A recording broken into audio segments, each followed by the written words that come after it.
I'd like to welcome all of you here to the University of Chicago Center in Delhi.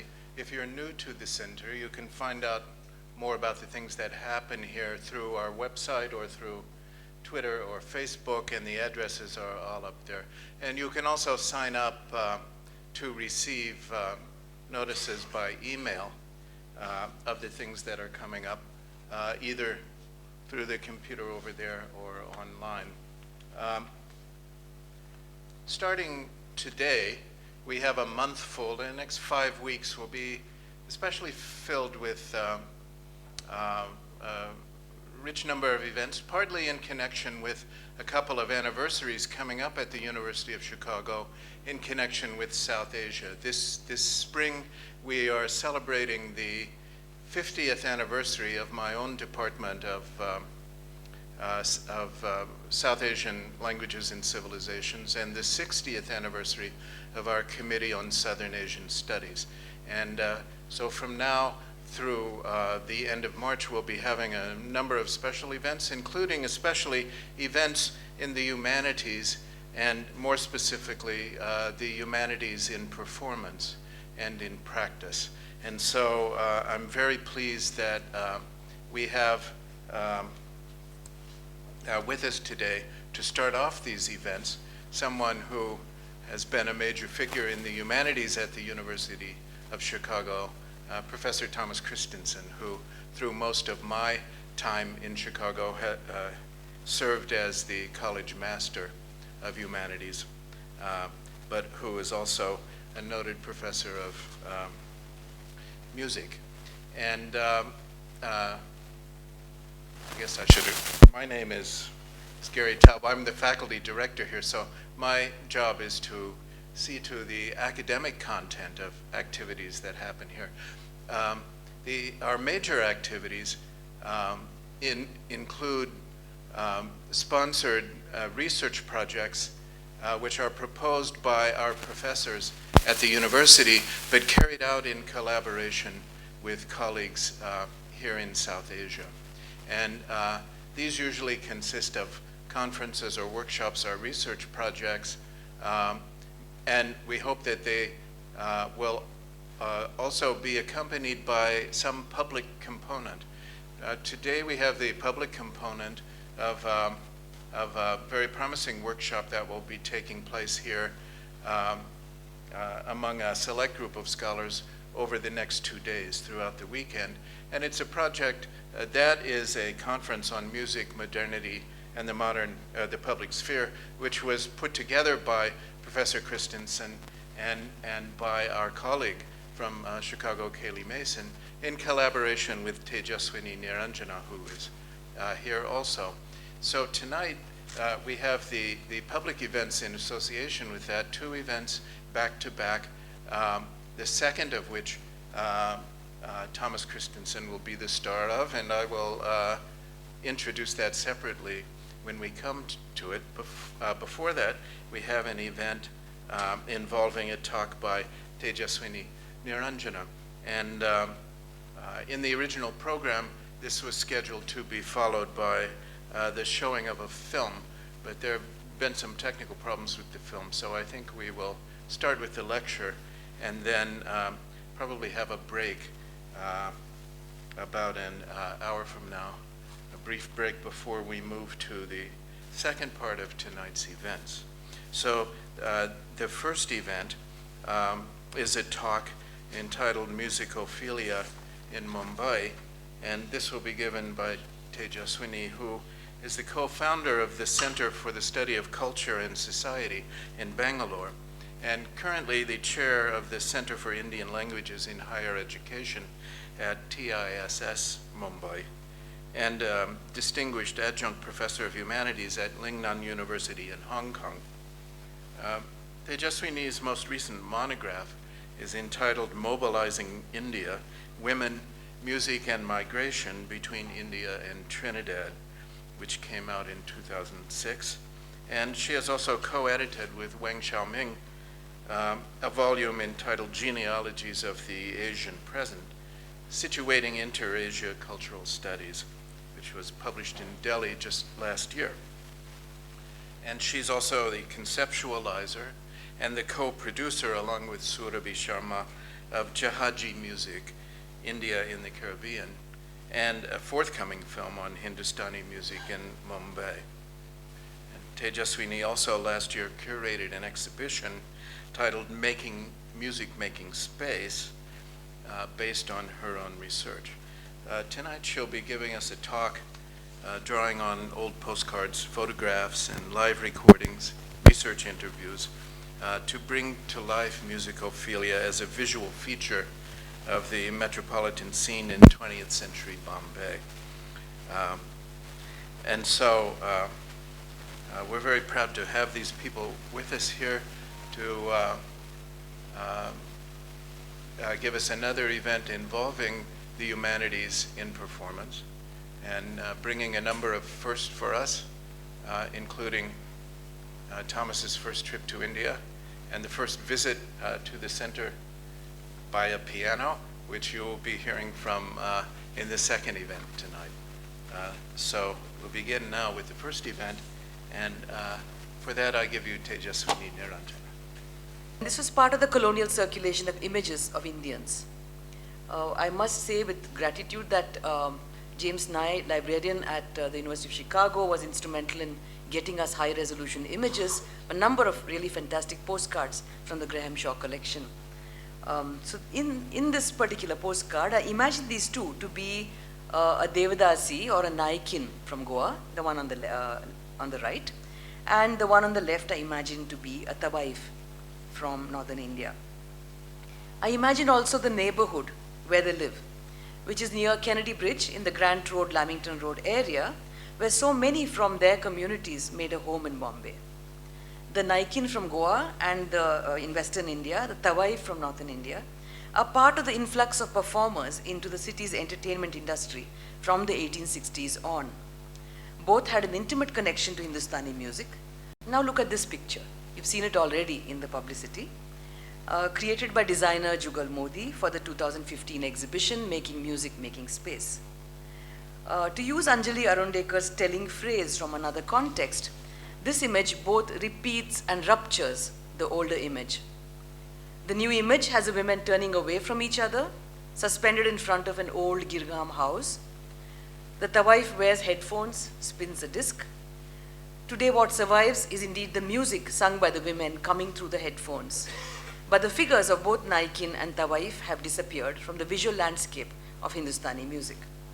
The Naikin learned Marathi, went into the Sangeet Natak, and then into the film industry, married upward sometimes, acquired middle-class respectability. The Tawaif also went into films and lingered on as a ghostly presence in the Hindi courtesan movie that crops up from time to time. From Pakiza 1968 to Umrao Jaan 1981 to De Dishkia 2014, and there are many more that I haven't named. The two women no longer look at each other in this contemporary image that repeats as it ruptures the past, but they remain joined at the hip.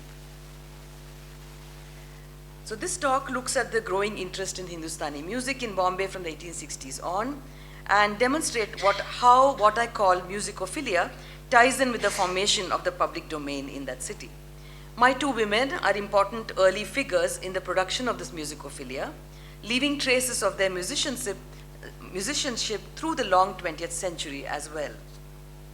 So let me begin with a couple of broad propositions about cultural practice and public space, and the specific configurations these might form in the modern Asian city. This is also in view of the fact that I'm not giving a paper at our conference starting tomorrow, and this puts forward some of the framing ideas for the conference as well. When issues like the public sphere or the public domain are discussed, the focus is often on political formations, on organizations in civil society, or on associational behavior aimed at a social purpose, like Bidori marriage in India, and if you look at the other Asian context, maybe foot binding in China, etc. Then we have the study of specific cultural forms and performative styles.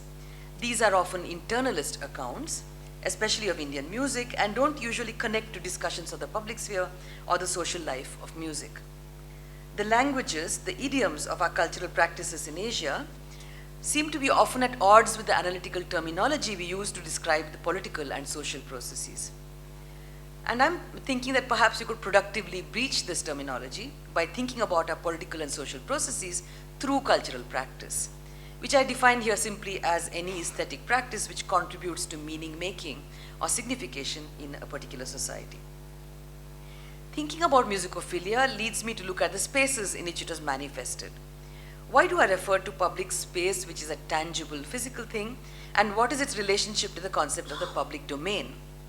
I use these terms, like other scholars also have done, to distance myself from the Habermasian public sphere, laden with connotations of deliberative democracy and rationality. As Dipesh Chakrabarty, who will be with us for the conference, has said, public sphere is both an idea and an ideology. It suggests a normative entity which has been criticized for its exclusivity. These are fairly well-known critiques. The public sphere is actually defined by its class membership and its gender, and is thus a bourgeois public sphere, whose inhabitants qualify for membership through property ownership and literacy. As part of the critique, we are offered Nancy Fraser's feminist counterpublic, or Necton Kluger's proletarian public sphere. Other writers we may want to mention here are Partho Chatterjee with his distinction between civil and political society, and Wang Hui on the limits of modernity in China.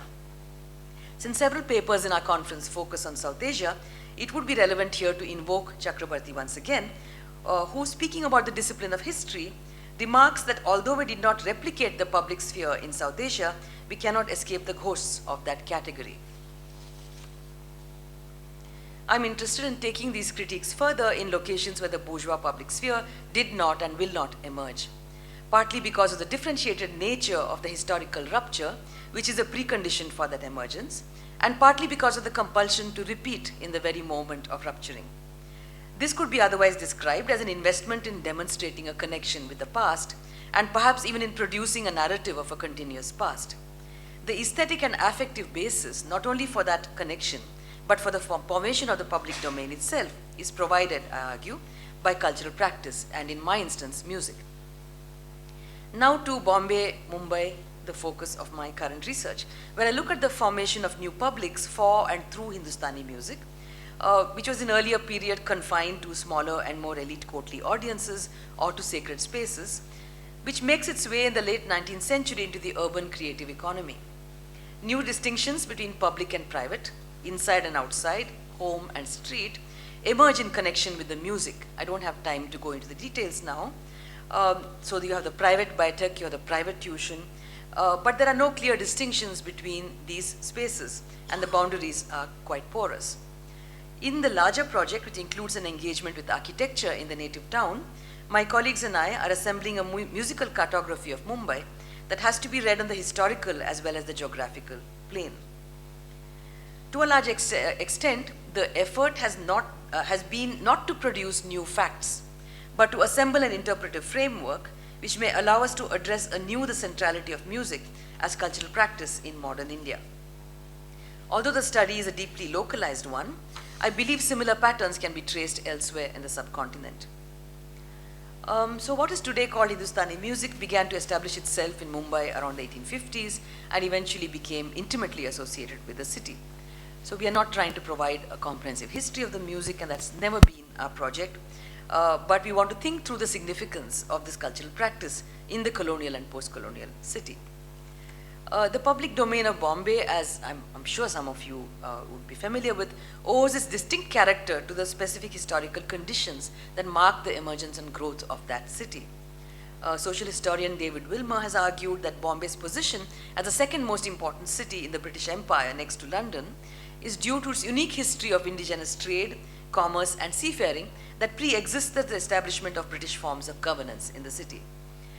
So instead of calling it a colonial city, Wilmer calls it an imperial city-state. So we don't fall into the associated dichotomies of traditional, modern, Asian, Western, etc. So in a sense, Bombay then was central rather than peripheral to the British Empire's economy. The specific form taken by urban development in Bombay was unique in many ways, being a process to which Indians actively contributed, not least with funds. Thus, Indian aspirations about how to configure public space shaped their decisions about what to support financially and politically, and their aesthetic choices, whether manifested in architecture or cultural practices like Hindustani music, drew on the complex and socially diverse repertoire that became available in Bombay city through the in-migrations of the 19th century. The census of 1891, which showed Bombay's population to be a little over 8 lakhs, 0.8 million, also indicated that only a quarter of these were born inside city limits, and that the population was overwhelmingly composed of migrants. About 30 years later, we see in 1921 an even higher figure that indicates that 84% of Bombay's population had been born outside the city. Significantly, there was no dominant community in the city, historically speaking, and no dominant language. Since it was populated by speakers of Marathi, drawn apart from some locals from Pune and the hinterland, speakers of Gujarati who were Hindu, Muslim, or Parsi by religious affiliation, Konkani speakers, Hindustani Urdu speakers, speakers of Telugu and other South Indian languages, and also Christians who spoke English, Portuguese, and other languages, Arabs as well as Baghdadi Jews who spoke dialects of Arabic, and actually many more that one can't list here. After the British took over the islands comprising Bombay from the Portuguese in 1661, they made land grants to willing migrants, enabling them to set up homes and trades in Bombay. The linguistic diversity of Bombay's inhabitants is relevant to my argument about musicophilia and the city, as I'll try to demonstrate. What was the connection between music and migration as it was articulated in Bombay? With the fall of Awadh in northern India in 1857 and the dispersal of the court that had inherited Hindustani music from the Mughal Empire, the singers and instrumentalists and dancers began to seek new patrons. 1857 is only a symbolic marker though, since the dispersal process had started happening much earlier, leading to the establishment of schools of music in the native states of Gwalior, Indore, Baroda, Rampur, etc.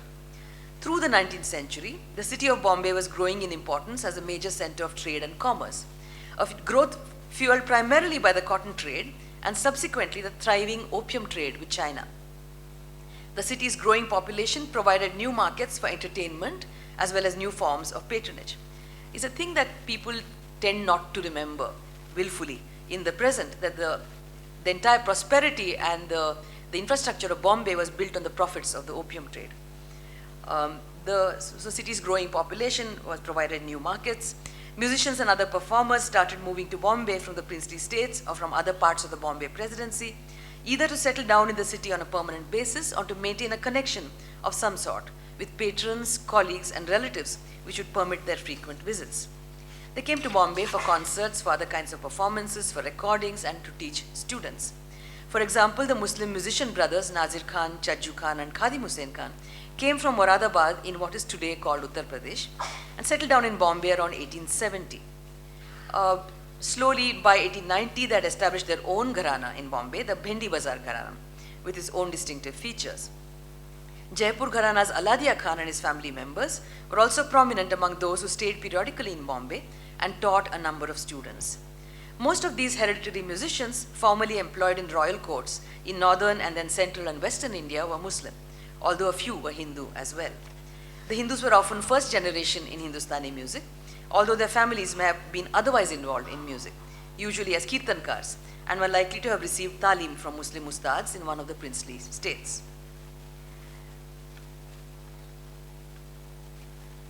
This is a picture of the inside of an amazing institution called Trinity Club or Trimurti Mandal in Bombay. This is in Girgam, in the old black town, the native town.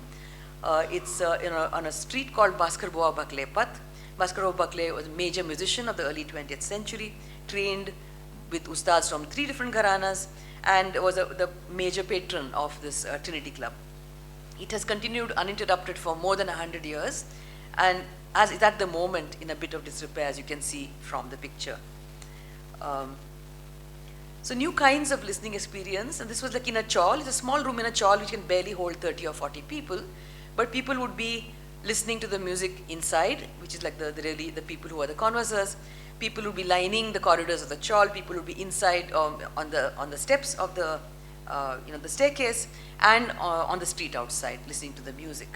So this is the street outside as it is today. It hasn't changed much since those days.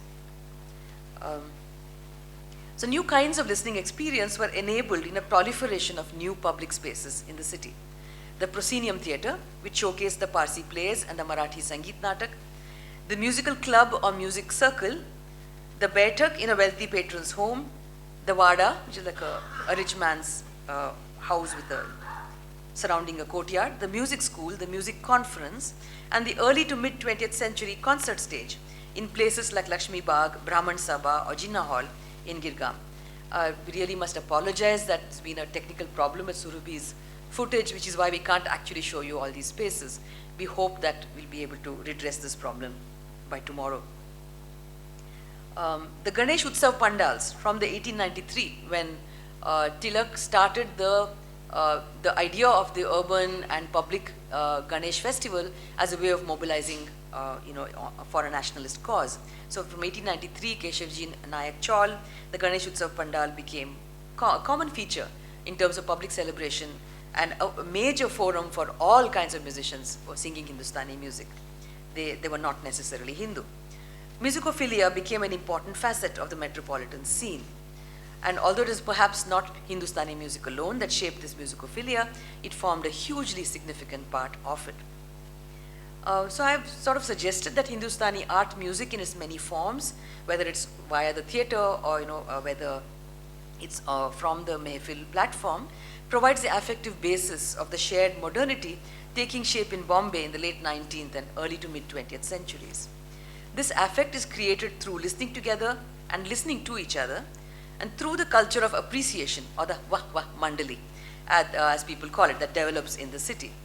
The affect is manifested in the linguistic zone that develops around Hindustani music, where people speaking many different Indian languages and coming from different social and religious backgrounds converged in singing and listening to a form of North Indian music that presented its compositions primarily in Braj Bhasha, Awadhi, and other dialects related to the Hindustani language.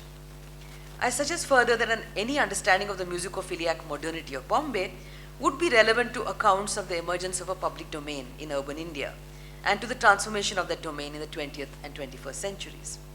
The nature of that public domain, at least in Bombay, was deeply colored also by what I call the performance of modernity, evidenced in Hindustani music.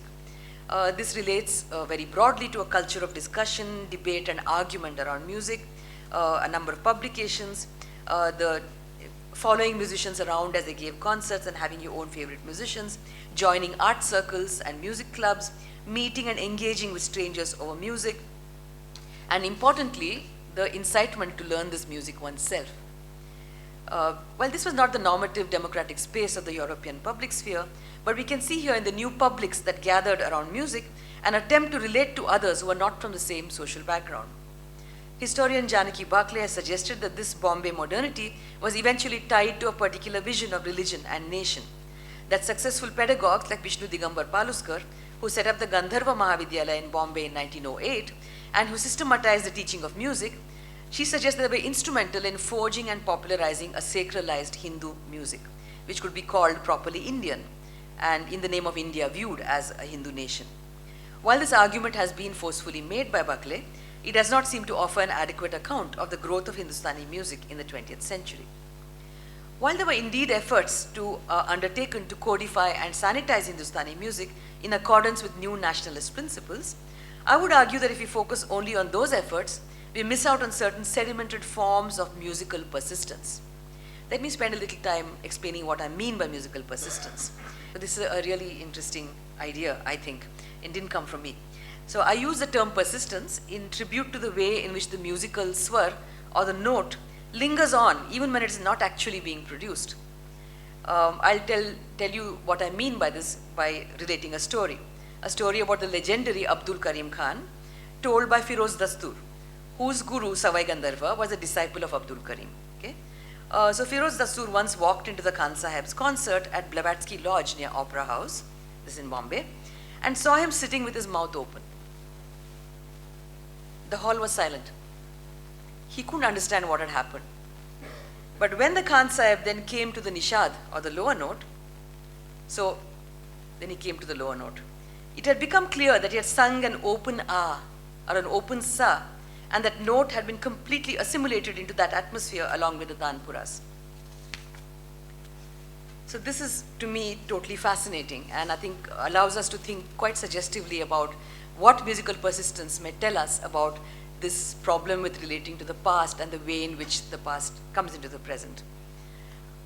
So in a sense, instead of looking at the public utterances or writings of music ideologues like Bhatkande and Paluskar, who are the key protagonists of Buckley's book, our project instead focuses on how musicians and musicophiliacs talk about and engage in practice, in pedagogy, in performance, talim, riyaz, mehfil. Yeah? And on these sites, I think we'll find plenty of evidence of persistence for the note that lingers. For instance, as Amlan Dasgupta has argued, if you look at the bandishes or compositions sung by Hindu ideologues, we see a good deal of explicitly Islamic content, even by the ideologues. And in my own limited experience of learning music from the Kirana and Gwalior traditions, I recall several of the bandishes which seem similarly Islamic and have been sung and passed down by generations of Hindu singers. It's an even better known fact that not only did Muslim ustads routinely sing compositions about Hindu gods, they also sang in the Hindu temples.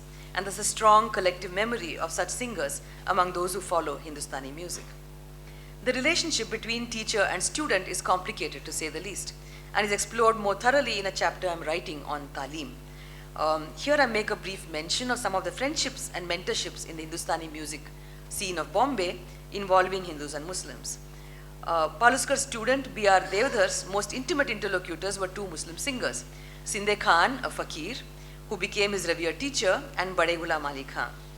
Devdhar's relationship with these musicians lasted nearly 30 years in each case. The prominent tabla player and music composer Nikhil Ghosh had Ustad Ahmed Jan Thirakwa living in his house for nearly 10 years during the late 50s and early 60s.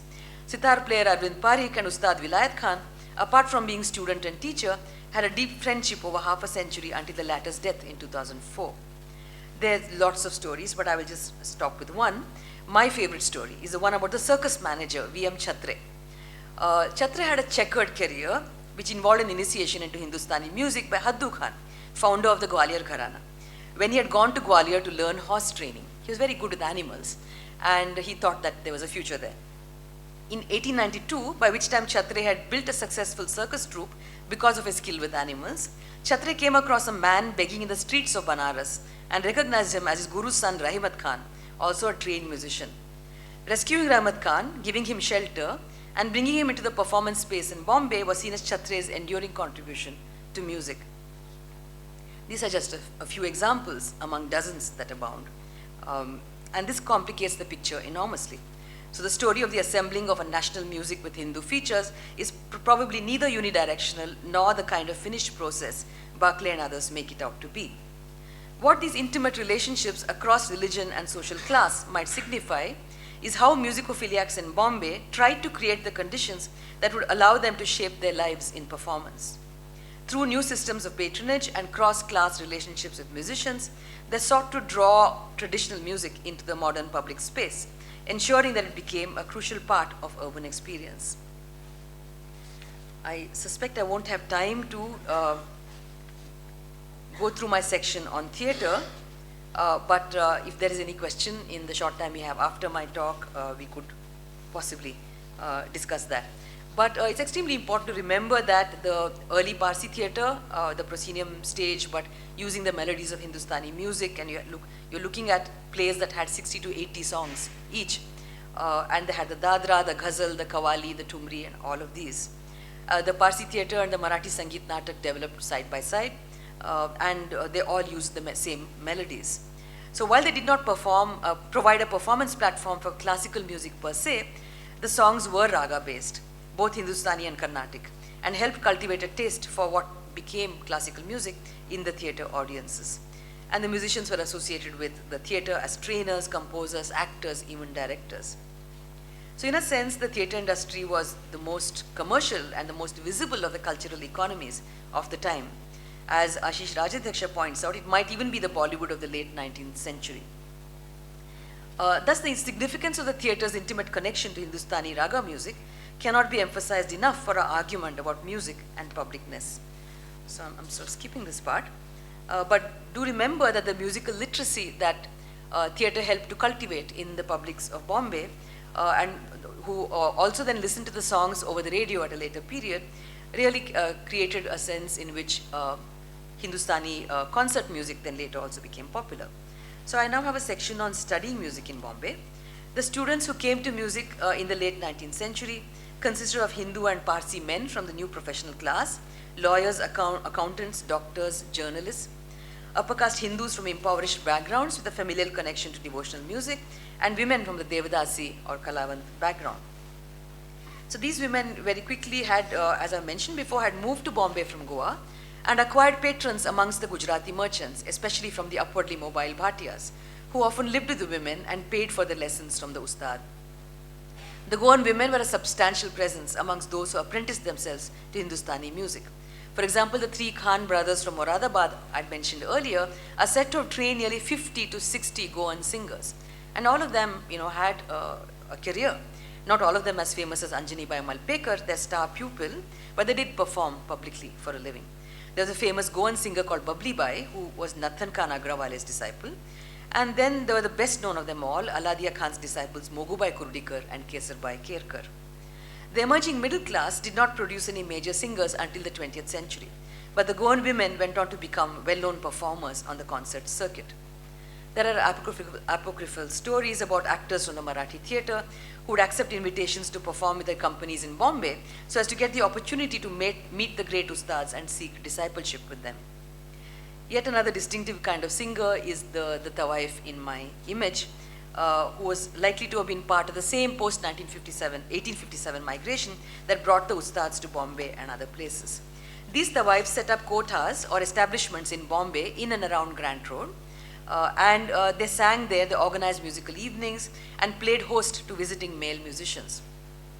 Two very famous Muslim singers who frequently stayed with the Tawaif Gangabai in the compound opposite Congress House of Lamington Road in Girgaon, Bade Ghulam Ali Khan, who initially played sarangi in the kota to accompany the female singers, and Amir Khan, whose father and teacher was a sarangi player from Indore. It's been remarked that not enough credit has been given to the Tawaifs for carrying forward, through their own learning and their support for practitioners, the musical lineages that found such welcome in Bombay. Tawaifs were often not acknowledged by ustads as their real pupils. They were taught by beenkars and sarangiyas, who had assimilated the music of the singers while accompanying them during their performances. I've already said that the widespread appreciation of stage music was perhaps one of the key factors contributing to the clamor for learning Hindustani music that arose in Bombay in the early 20th century. The learning of music in a formal pedagogic setting, the music school, became popular among middle-class women by the 1930s, at the same time as the sound film emerged and the musical play began to go into a slow decline. So what were these settings that were available for those who wanted to learn Hindustani music and did not come from a musician family? Aditi Dev, who's here, has done a tremendous thesis on this topic, and hopefully she'll be talking about some of this during our conference as well. Non-hereditary musicians. Individual musicians who trained a select few in their homes or in small schools coexisted with large-scale new attempts to institutionalize the teaching of Hindustani music, such as Bhatkande's Marist College in Lucknow, and which is where many of these singers went. Okay, I really have to skip all this for want of time, but basically a huge number of music schools started opening in Bombay by the early 20th century, and made the learning of Hindustani music available to far larger numbers of people across social boundaries than before.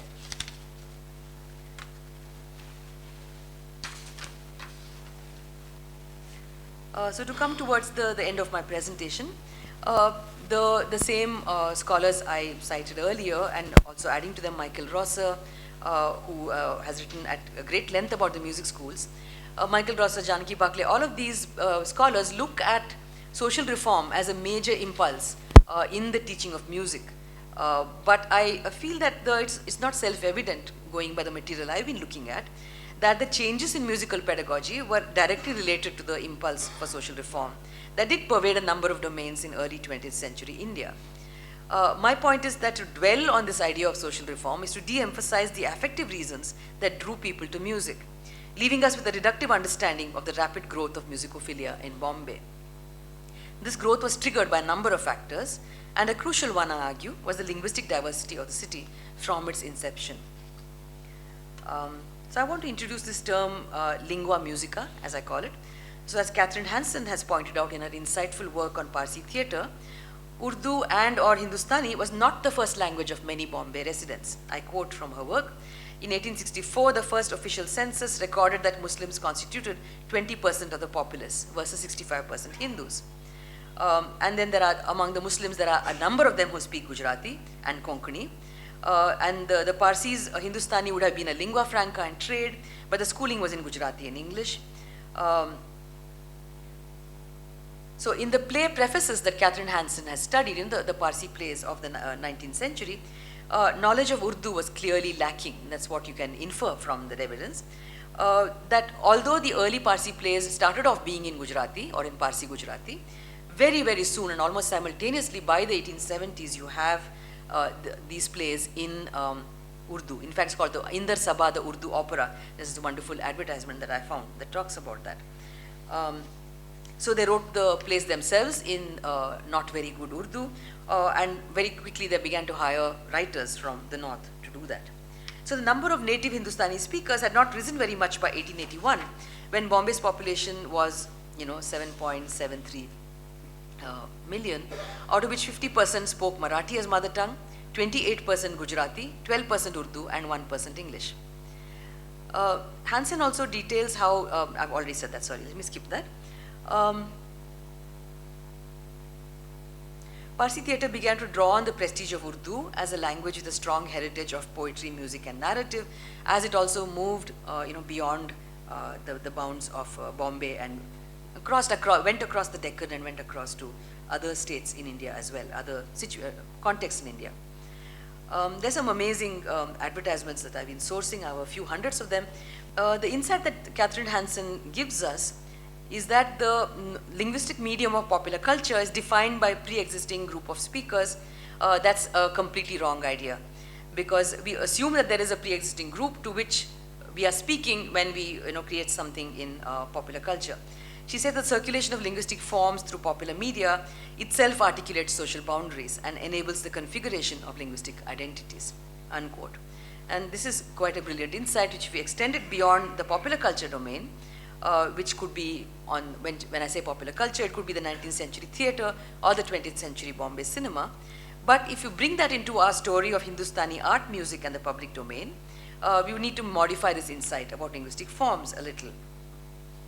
Instead of saying that the circulation of such forms enables linguistic identities to be configured, I would argue that it is precisely the circulation and normativization of Hindustani musical compositions that allow linguistic preferences to be layered, so that a person engaging with art music in Bombay, whether in the 19th century or the present, moves constantly between languages in daily interaction, but privileges Hindustani in terms of the compositions that they sing or listen to. It was common in the music schools of Gwalior, Baroda, Lucknow, and Bombay in the early 20th century to have instructors speaking in Marathi in order to get their students to sing in Hindustani. This is also an indication that most of the people who thronged the music schools were either native speakers of Marathi or reasonably fluent in that language, like Konkani or Kannada speakers from the Bombay Presidency region. I want to extend this idea of moving between languages in the engagement with Hindustani music to suggest that one reason why some form of Hindustani becomes the main mode of communication in Bombay and remains so to this day is precisely because it is underlaid with the lingua musica, which had become part of the cultural vernacular of the city by the early 20th century. So I'd like to end with a comment by who else? Rabindranath Tagore, who complained about Hindustani music, saying, I quote, he said that he wanted to sing about his own individual sorrow. I'm quoting from an interview with Ashok Ranade, the eminent music scholar. He complained about Hindustani music, saying that he wanted to sing about his own individual sorrow. But the moment he breaks into Hindustani music, he finds himself singing about universal sorrow. Where, he asks, is the place for his personal joys and sorrows in Hindustani music? This is why he says that he wanted to write his own poetry, to compose his own music, and also to sing it, for which we, of course, have Rabindra Sangeet.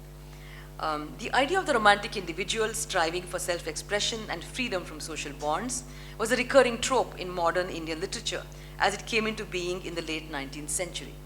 This was a trope central to the English education that produced the new middle classes, and the features of the modern person to be brought into being by that education included rationality, autonomy, and freedom of choice. Through their musicophilia, the modern inhabitants of Bombay a city where the visual and infrastructural aspects of India's public modernity were so strongly foregrounded, these inhabitants trained against the social and economic logic that informed their lives. Instead of writing about personal joys and sorrows, the musicophiliacs vocalized Hindustani music, where the melodic structures hint at the rigorous discipline of voice and body that enable expression. The private as well as public utterances of this community of musicophiliacs might have invoked the need to compile and codify Indian music to resemble modern forms of knowledge and thus contribute to a national tradition. But that passionate engagement with Hindustani music cannot be explained away by locating it in their ethnic origin, caste, or jati identity, or linguistic background. The history of Bombay gives us a clue as to how the lingua musica took shape, how it defined the public domain in the city, as well as the direction of future cultural practice, and how it informed the experience of urbanity in this urbs prima in Indus. This is a map of the native town, and we invited people who came to visit the exhibition, some of you are here, to write their own stories or to invoke their memories. And this is what we had by the end of the exhibition. People were contributing their stories.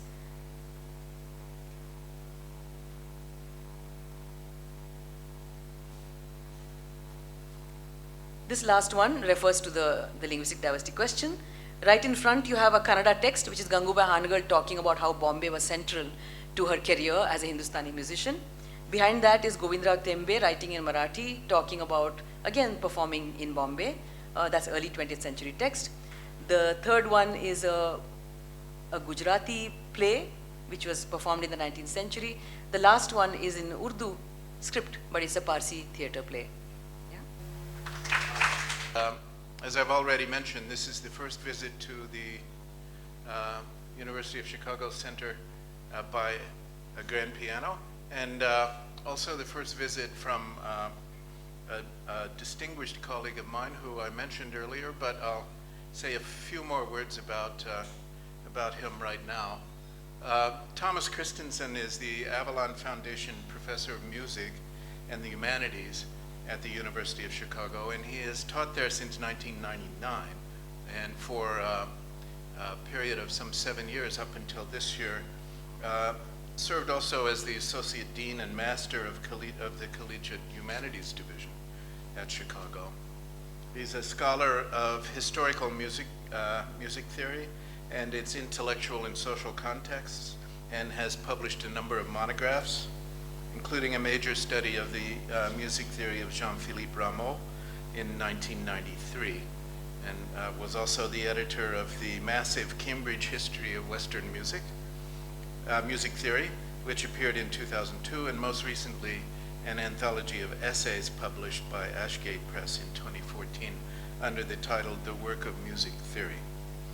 He's been the recipient of a number of fellowships and awards, was a fellow at the Wissenschaftskolleg in Berlin in 2011 to 12, and most recently the recipient of both an ACLS and a Guggenheim Fellowship to support his current research project on Fétis and, I'm pronouncing this incorrectly,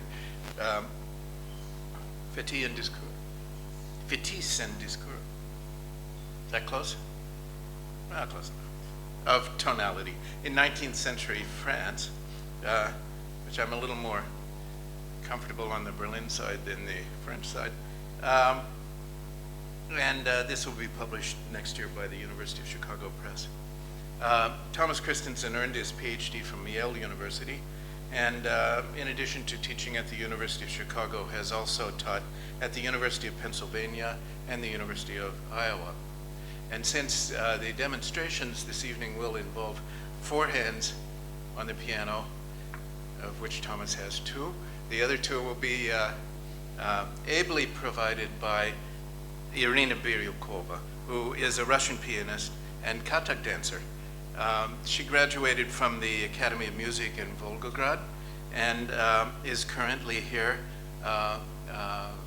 studying under two awards, studying both Hindustani music and North Indian Kathak dance. So I give you now Thomas and Irina.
is to introduce what I want to talk about tonight with you, is a repertoire of four-hand music, duet playing on the keyboard, that is something that is ubiquitous historically in Western musical culture, in Europe and North America.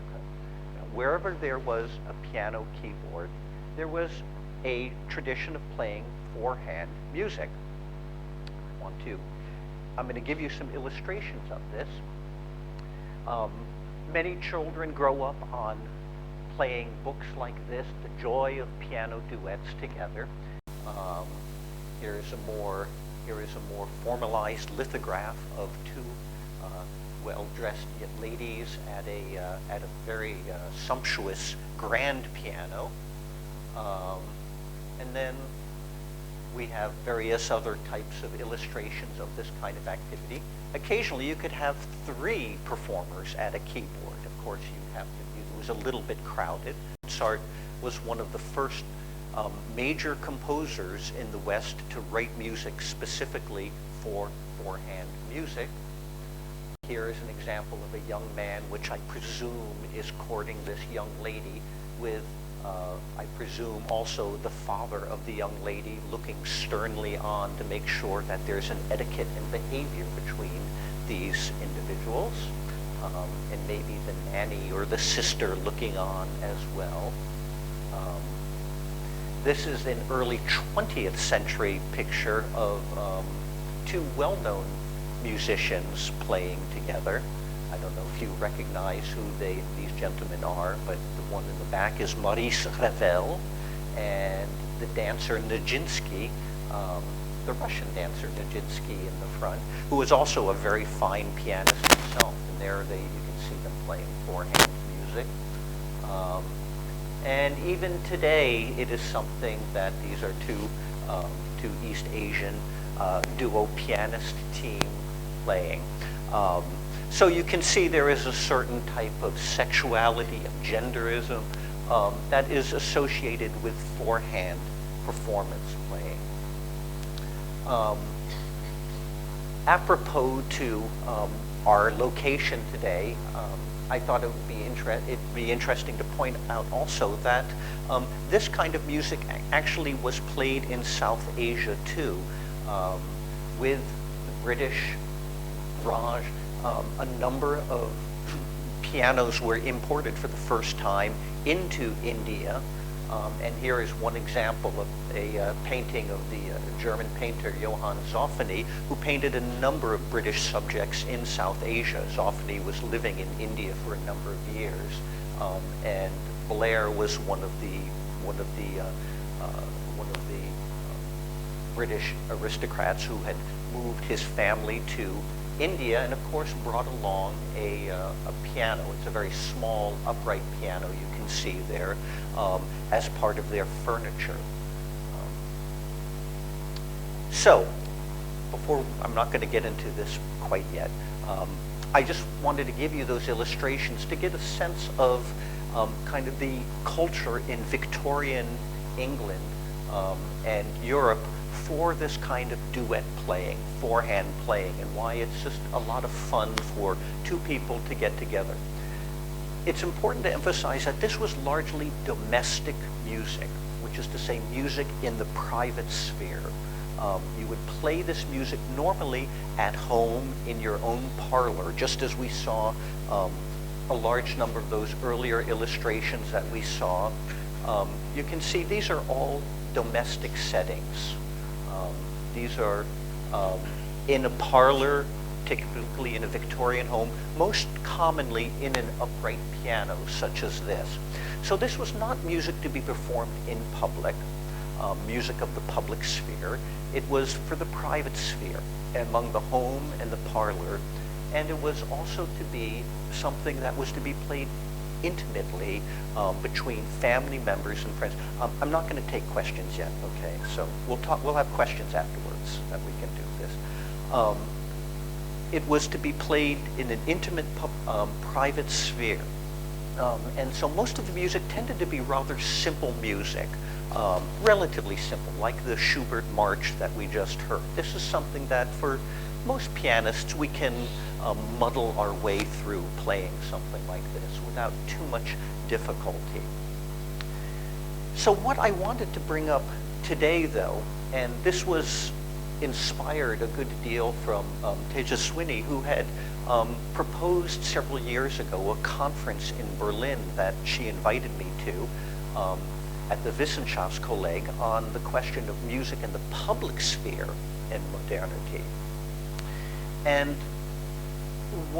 and this is the reason why we first got together 4 years ago at this conference to talk about this question, and why we also were inspired to sponsor a second conference, which is you are participating in now, that will be this weekend, thinking about this from the question of a South Asian and East Asian perspective, largely.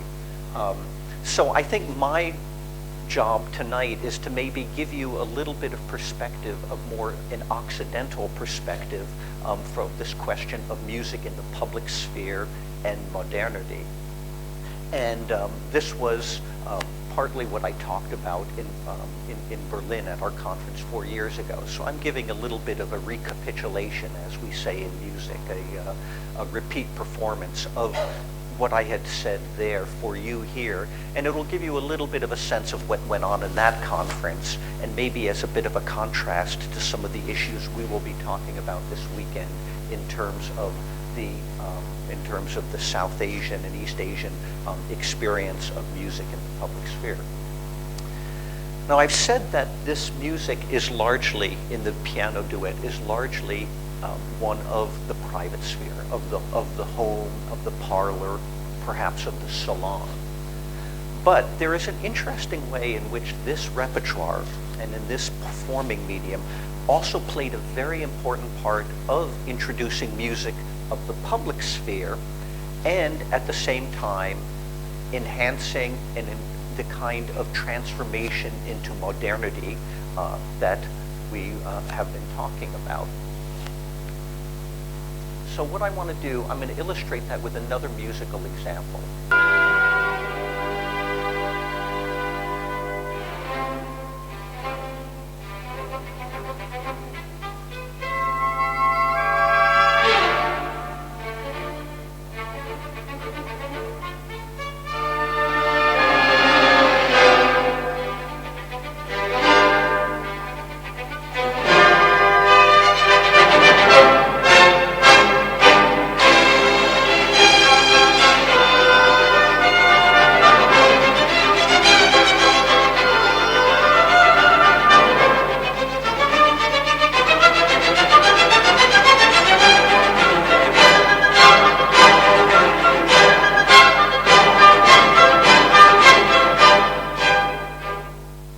That was the opening of Beethoven's First Symphony in one of the last performances, by the way, of Leonard Bernstein before he died in 1989.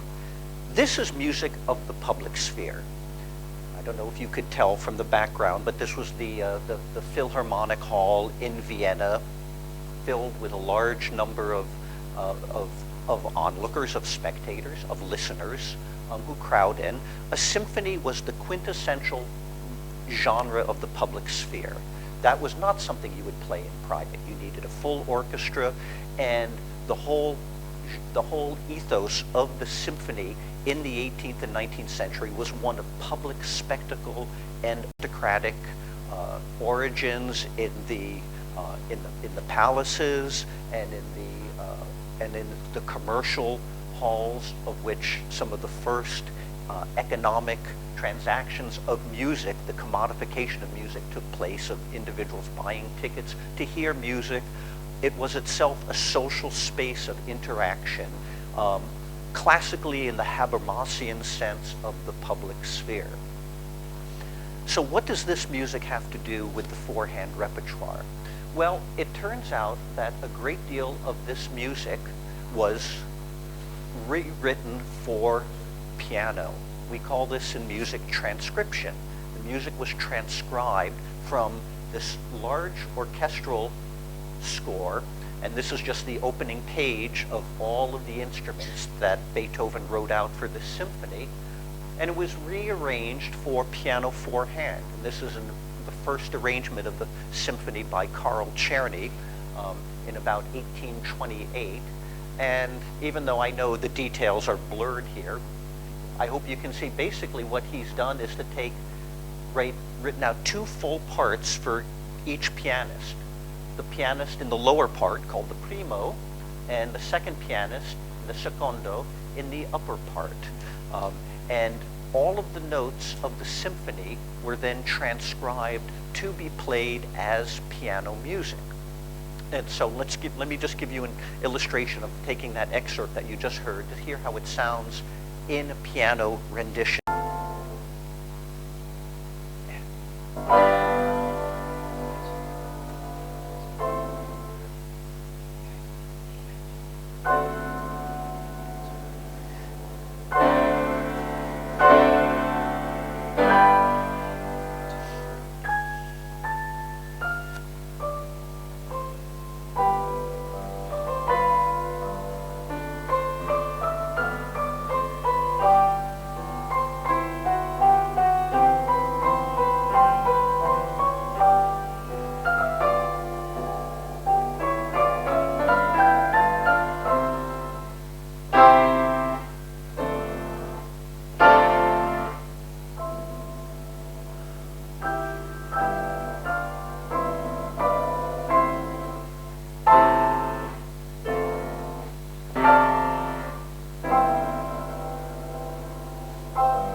This was something that was to be played at home, normally not in front of an audience. Typically, the pianists playing it were amateur pianists, like those ladies we saw in those engravings. So there'd be lots of mistakes, there'd be all sorts of issues about trying to get the performance correct. But the idea of a correct performance was really not the main goal of this. It was simply to enjoy this music. Few pianists today are aware of was how important it was historically.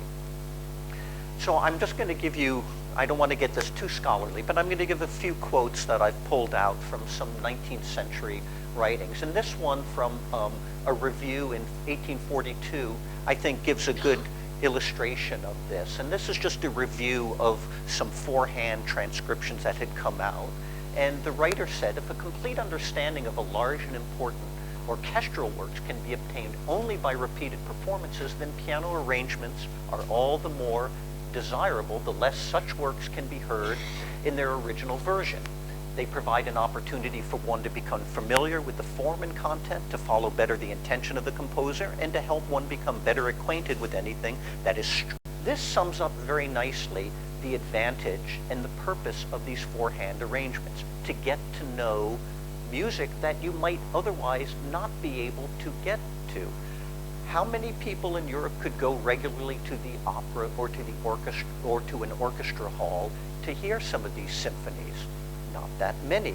The four-hand arrangement was a way of bringing into the home music that you would otherwise not get to hear. And this is essentially what this quote also says, that four-hand arrangements extend widely the knowledge of the greatest composers, for there are many persons in the provinces especially who have few other chances of becoming acquainted with their works. How many small cities are there in which one is unable to experience the pleasures such a work afford? Does not the piano arrangement and others like this make it possible? So you can see, wait, before I go to there, you can see that this is very much a vehicle of literacy for music in the 19th century, a way of learning music that you otherwise would not hear. Now, the kinds of music that you could arrange in four hands, you may be surprised, is virtually unlimited. The symphonies of Beethoven were perhaps some of the most common repertoire to arrange, but it wasn't just the monumental symphonies of Beethoven. Vocal music could be arranged too. Piano concertos, masses, string quartets, virtually any kind of music, any kind of classical music could be rearranged in four hands and was rearranged in four hands. I'll come back to that in one moment. But I'm just going to give you, we're going to now play sort of some very quick vignettes of some of the style of music that you could find. So let's start with this. This is the famous Mozart Requiem for orchestra and for chorus and for soloists. What would that be doing in a four-hand arrangement? Well, for the same reason, that if you can't hear, go to a concert or to a church to hear this performed, you could do this in a four-hand arrangement. So the opening of it would sound something like this.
By mushing together both the orchestra parts and the solo piano part, you will have a sense of how this sounds. So let me just remind you of how the actual music itself works.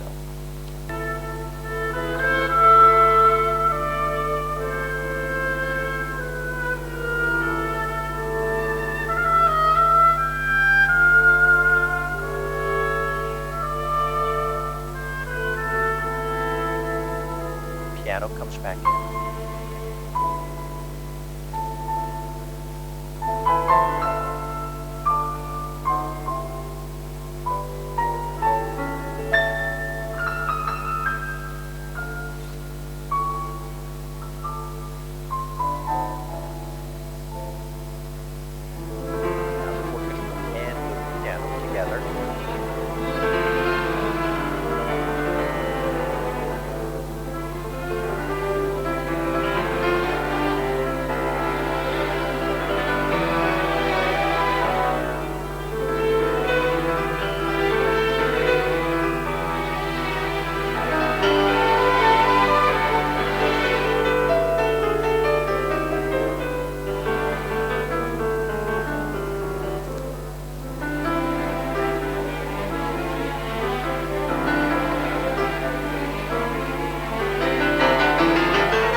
Okay, okay. All right. Well, that gives you a sense of how that works as an orchestral piece. So here is the four-hand version of just the opening of this.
All right, I'm only going to go that far.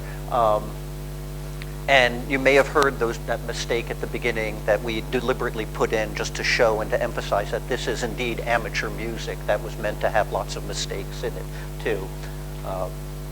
Okay, let me give you one more example, and this is maybe seem one of the more unusual examples. This is the Chopin Impromptu, which is actually already a piano piece. It's a piece for that Chopin wrote. Let you hear the opening of that.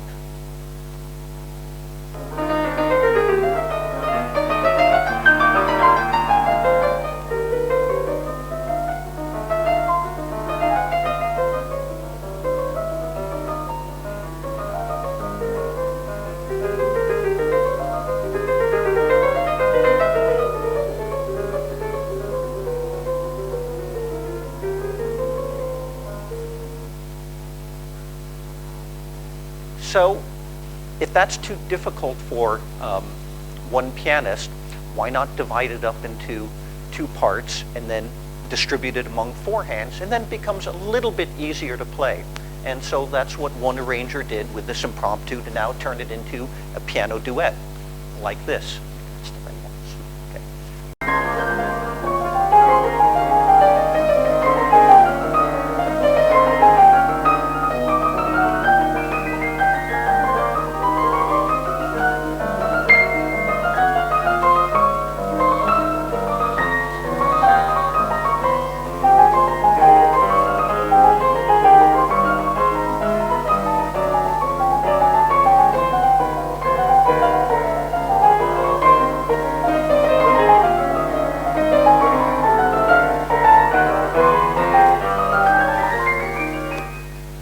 And so forth.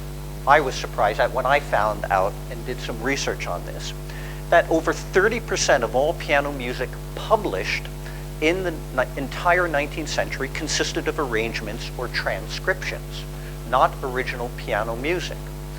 That is to say that almost a third of the music that was produced in the 19th century was precisely for the point of popularizing, of domesticating music that was otherwise for the public sphere.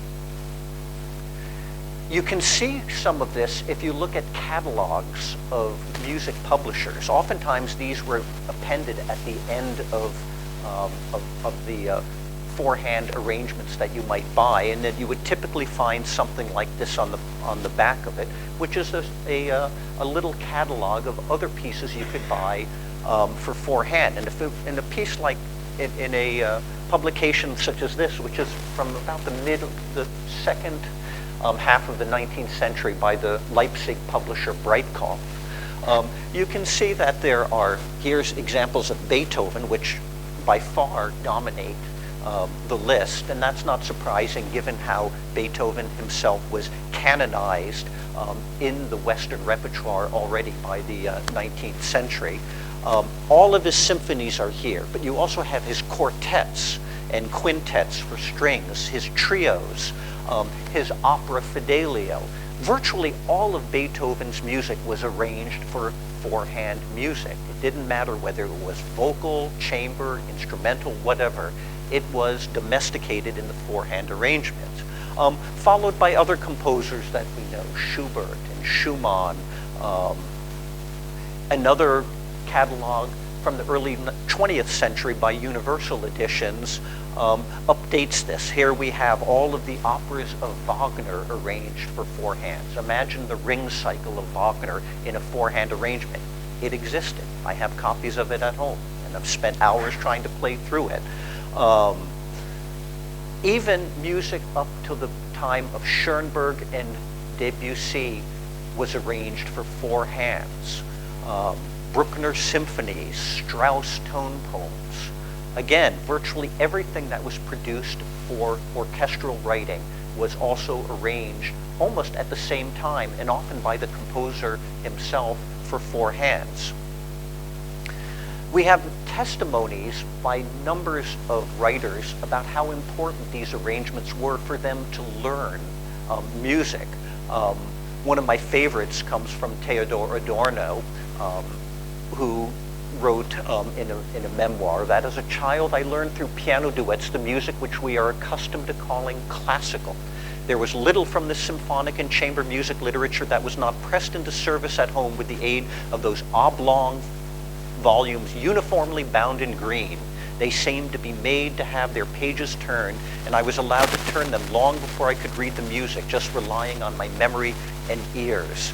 And undoubtedly, Adorno was thinking of something like this, these kinds of editions, which by the oblong, where you can open them up and the parts are easy to read from the primo and secondo parts.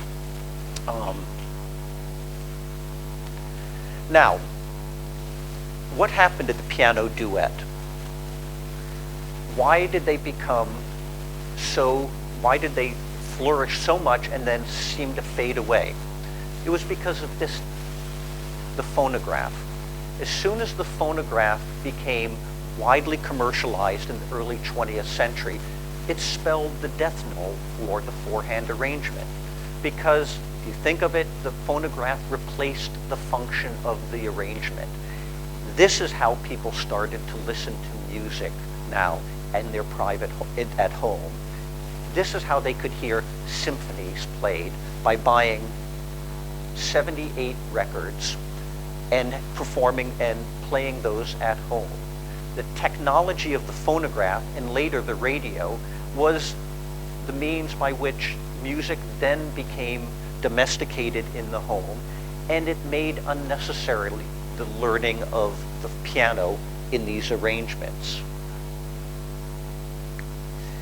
You can see that the advertisements for the Victrola were almost the same as what many of the earlier critics talked about the four-hand arrangement. Hearing the world's greatest artists is an everyday pleasure with the Victrola. You could bring, the greatest artists and symphony orchestras and singers, as in this advertisement, in your very home, indeed under your Christmas tree if you want, in order to buy one of these Victrolas. So clearly, the technology of the phonograph did and still does serve the function of bringing music of any genre, of any style, to the home.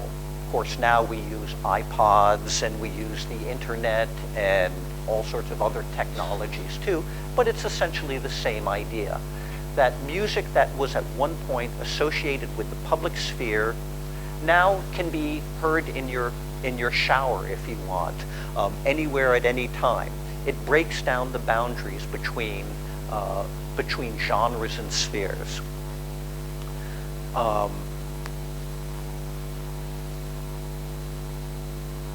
Whereas before, to hear some music of let's say an opera potpourri, you would only do this in a four-hand arrangement. Now it was possible to do this elsewhere. So my takeaway conclusion is that the four-hand piano transcription was the single most important medium for the dissemination and iterability of concert music in the 19th century. And there are both pluses and minuses for this. Among the values of transcription, and I've already mentioned a number of these, you first have music literacy. this was a way you could learn a lot of music. And in fact, I still think you can learn a lot of music doing this. And I'm always encouraging my students who are pianists to try playing some of these things. There's not a better way actually to really get inside the music, to know the notes, to embody that yourself than to play these in these kinds of transcriptions, rather than the passive listening just by putting on your earphones and passively absorbing the music. Secondly, you get to know the piece. You really learn the details of the music by having to play it. So it's active acculturation, not passive acculturation. Finally, there was a commercial element of this, which is not to be underestimated. The transcription industry supported a lot of musicians in the 19th century. It helped the promotion of music by composers, publishers, and producers. If you were a composer, you wanted your symphony to be arranged in 4 hands because that was a means of promotion. People would buy it and become interested in it and then want to go pay for a ticket to hear it performed. Or conversely, you would go to a concert or an opera and hear some music and really enjoy it, and then you could go to your local store and buy a piano arrangement of it so you could take it home and replay it yourself. Now, there were, and then my last point is that, of course, this then implied, this caused employment for transcribers. Some of them hack, and some of them were professionals. And that brings one of the consequences of this. It first of all democratized the consumption of music. No longer did you need to be a professional male musician to play this music. You could be of any economic class or gender to enjoy this music. It also inverted the public and private sphere relationship, which is to say that now public music was going into the private home. And I should also mention that there was the opposite direction was happening at the same time, which is to say private music, piano sonatas, lieder, nocturnes, intimate music that was played at home began to be played in public concerts in the recital. So the recital, the public recital of someone like a virtuoso like Franz Liszt wasn't somehow the inversion of this transcription process in terms of music, in terms of shuttling music between public and private spheres. Now, as I said, there was also some downsides to this that we should not fail to mention. As you heard in these piano transcriptions, the colors of the orchestration become washed away. It all is a piano sound. So you lose some of the color, you lose some of the sense of texture that you get with the full orchestra or chorus by reducing this all to the monochromatic sound of the piano. You also don't get all of the notes, all of the counterpoint that you can get in a full performance on the piano. So you lose something of the musical depth to it. And in a sense, it becomes somewhat of a distortion, a little bit like that piano concerto of Schumann, where you had the orchestra and piano parts mixed together in the transcription. The four-hand transcription was often criticized as a kind of simplification and amateurism of music, precisely because it was commodified for popular consumption. It lost some of its prestige, according to many of the critics. And consequently, mass production and consumerism. This was one of the criticisms of Adorno, and also of Benjamin, if you know his famous essay on the mechanical reproduction of the artwork, which I alluded to in the subtitle of my own talk, that this was a kind of not mechanical reproduction, but of manual reproduction of the artwork. So one of the critics of Four Hands talked about Czerny's arrangement that I had earlier put on the a slide to show you, saying that it really wasn't very good because what he tried to do is pack too much music into the arrangement so that you could not see that it was trying to do too much by literally reproducing this. And I'll just give one example of that. So this is the Czerny arrangement. You already heard Ilana and myself perform the opening of the Beethoven First Symphony. This was an arrangement by a arranger named Hugo Ulrich, who was actually a very competent arranger. But Czerny's arrangement was one where he just literally took every note that was in the orchestra, put it in the hands and the keyboard, and the result was actually a very noisy, complex arrangement that is not very effective. So we're just going to play the opening of this. This is what Czerny did with the Beethoven Symphony. Ready? 3 and 4 and...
Okay, I hope that sounded less pleasant to you. We were trying to make that as unpleasant as possible because it really was a little too complicated and too thick. So the point is there is a kind of artistry in doing a good transcription. But if I went into more detail there, that would be a different type of, a different talk, and I don't want to get too technical with it. It was often made by a number of critics, which was to compare the four-hand transcription to the copper-plated engraving of the art. Let me give an example. This is a fairly famous painting that many of you may recognize. It's actually a fresco on a wall in Milan. This is Da Vinci's Last Supper. This was one of the most widely reproduced paintings in the 19th century, thanks to the technology of lithography and copper-plated engraving, which could do mass reproductions of artworks for domestic consumption to hang on your wall. And there are numerous examples of this. Here's another famous wall painting of Raphael, The Judgment of Paris. And here is a engraving. This is an engraving already from the 16th century. So this technology goes back a very long way in art. The engraving was for many Western painters, the way of popularizing their work just as the piano arrangement did somewhat of the same thing for the music. And in many ways, too, there was the similar aesthetic, too. You take a colored painting such as this, and it becomes reduced to a black and white sketch of the outline of it without the color or the depth that you have, just as the piano washes out some of the color of the of the orchestral music. These engravings, I don't think I need to emphasize, were ubiquitous in the 19th century. You can still go to shops anywhere in Europe and find these engravings and buy them for not a very expensive. Of course, it wasn't just artworks. It could be, for instance, some exotic picture from, let's say, India that was here, then reproduced so consumers in London and in Edinburgh could know what was going on over in India. And sometimes these were not always very authentic pictures of what was going on, but nonetheless, they had a certain kind of pictorial quality that made them exotic and desirable for purchase.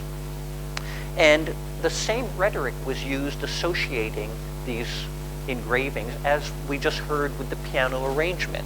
Here one writer says, "The sublime compositions of the old masters, once confined to the galleries of the great, or only known to the world by inadequate copies, are, thanks to the old engravers, left as an inheritance to all lovers of beauty. The engraving goes where the painting cannot go, and when the painting is silent, the engraving speaks with the familiarity of a printed book."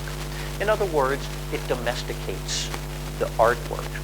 It turns out that, a lot of people want to sit down over there.